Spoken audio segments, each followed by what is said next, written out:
Ireland, a land of verdant landscapes and rich cultural heritage, was a place of numerous kings and fierce warriors. The tranquility of its monasteries and villages was abruptly shattered by the sudden arrival of Norse raiders. The first raids came like a storm, with swift ships cutting through the seas and depositing fierce warriors on Irish shores. The Irish, with their storied history of internal conflicts and clan rivalries, found themselves facing a new and relentless enemy. The chronicles of those days began to tell the same grim tales. Old shrines were plundered, lands were ravaged, and countless churchyards were soaked with the blood of holy men. Champions fell, wives and children were enslaved, and Ireland realized the true nature of the terror that had arrived on its shores, understanding the wrath of the Vikings. The Irish resistance. The Irish response to the Viking threat was as varied as the clans themselves. Some sought to repel the invaders through direct confrontation, while others attempted to negotiate or pay tribute. The Irish terrain, with its dense forests and rugged hills, provided natural defenses that the local warriors knew well. Despite the initial shock and devastation, the Irish began to adapt to the Viking tactics, learning to strike back with guerrilla warfare and leveraging their deep knowledge of the land. Yet, sustained Viking conquest beyond the coast proved challenging. Those who ventured inland encountered the domains of over 100 petty kings and their clans. The Irish inhabited ring forts, usually stone or earthen enclosures, overlooking farmland and pastures dotted with livestock. Dressed in linens, belts, and woolen cloaks, they displayed status through the quality of their brooches. While Christianity had taken root on the island since St. Patrick's efforts in the 5th century, the Vikings had not brought war to a peaceful or saintly country.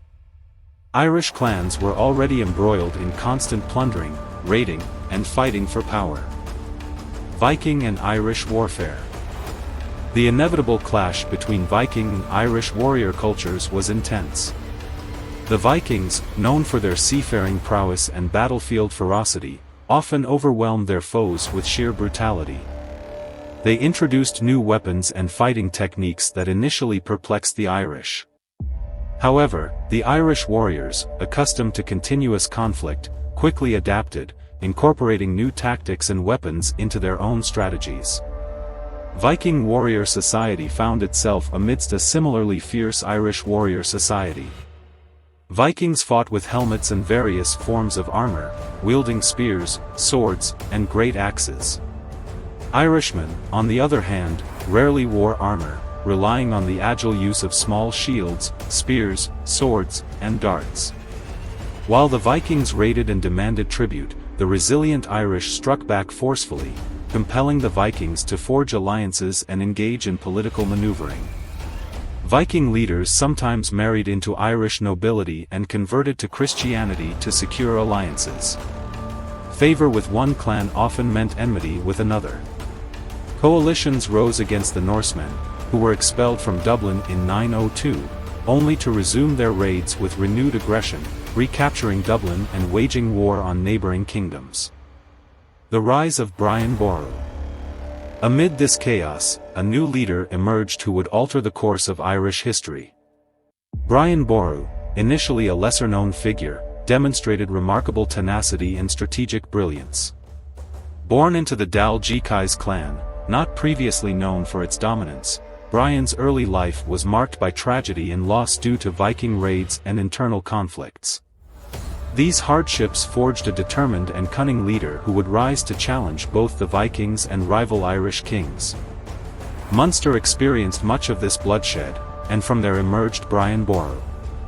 Historical accounts claimed, bad was the luck of the foreigners on the day when that youth was born. Brian's father was the chief of the Dal Gcais clan, and as the youngest of 12 sons, the regional throne was not destined for him. However, during these dark times, wars against rivals and Vikings claimed the lives of his father and many siblings.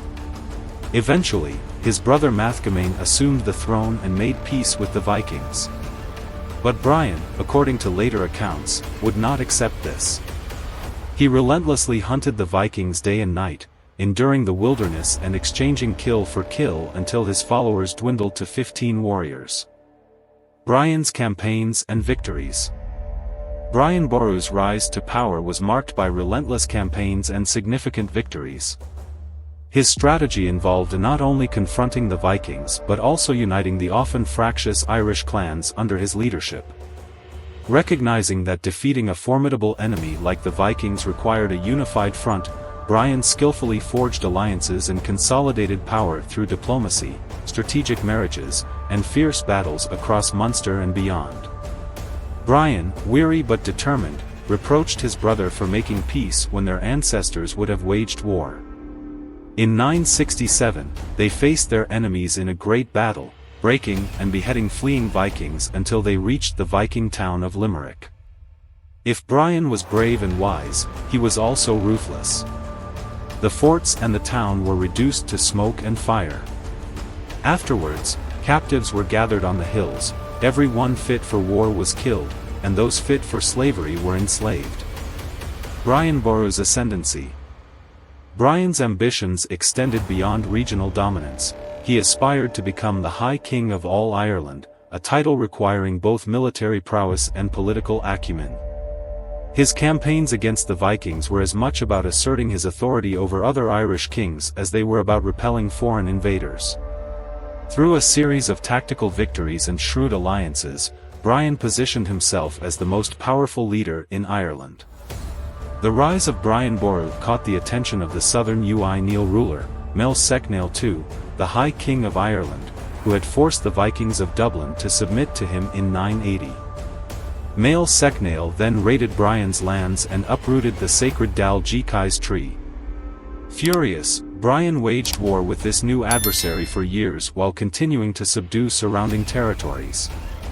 He harnessed the fleets of subject Vikings to carry his marauding armies into Mael Secnail's domain. In 997, after years of animosity, the two kings made peace, agreeing that Mael Secnail would rule the north and Brian Boru the south. The Battle of Clontarf.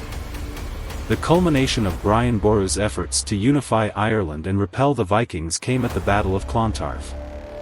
This battle, fought on Good Friday in 1014, has been romanticized in Irish history as a decisive moment. Leading up to the battle, Brian faced a coalition of rebellious Irish clans and Viking forces from Dublin, Leinster, and beyond. Despite his advanced age, Brian led his forces with unwavering determination, characteristic of his earlier campaigns. In 999, Brian Boru and his new ally, Mael Secnail, marched toward Dublin. The Dublin Norse and the men of Leinster sallied out to confront them at the Great Pitched Battle of Glen Mama.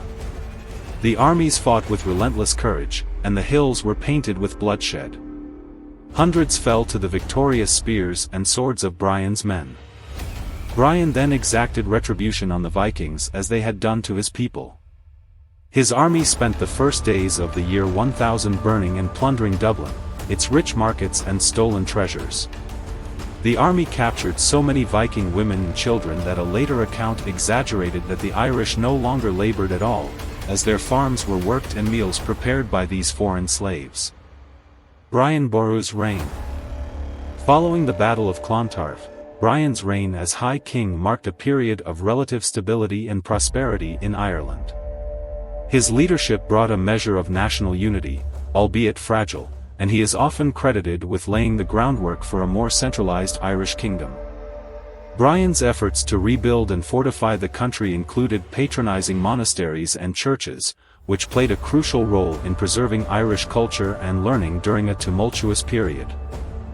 Brian now secured the loyalty of his new subject by marrying off one of his daughters to Sitrick, making the rebellious Viking his son-in-law. All the great Viking ports of Ireland now answered to Brian.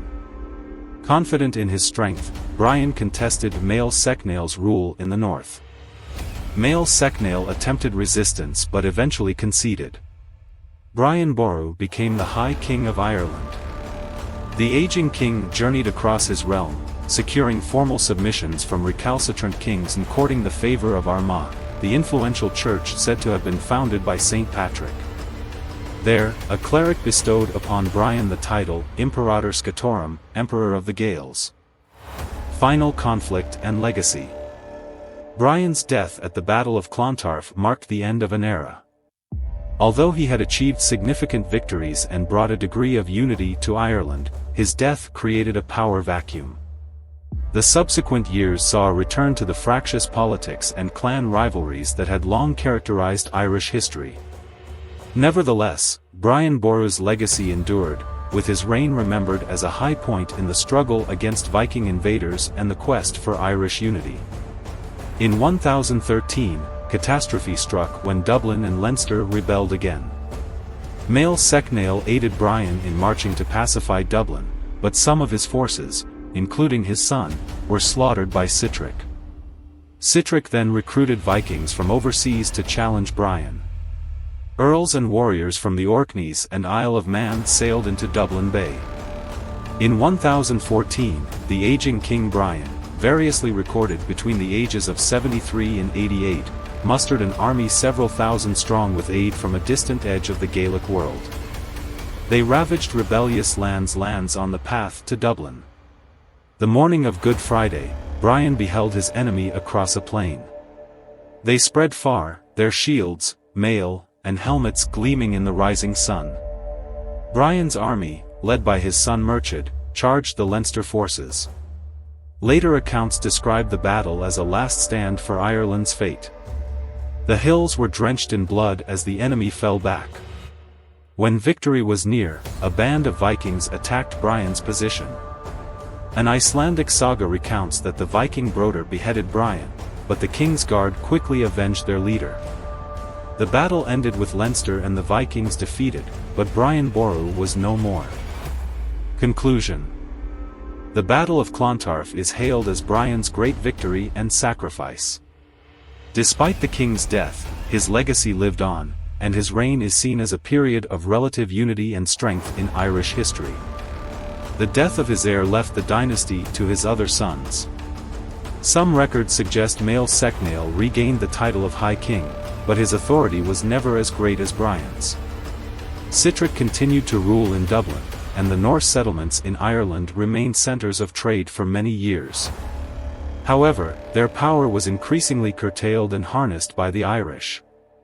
The subjugation of the Viking invaders and their descendants was not solely Brian's achievement but that of many generations of Irish kings and warriors who refused to yield. Brian Boru's story, filled with heroism, tragedy, and perseverance, resonates through the ages. His ability to unify the Irish clans and challenge the Viking threat is a testament to his leadership and vision. While his reign did not lead to lasting peace, it set the stage for future efforts at unification and resistance against foreign domination. His legacy, enshrined in Irish history and folklore, continues to inspire and remind us of the resilience and spirit of the Irish people.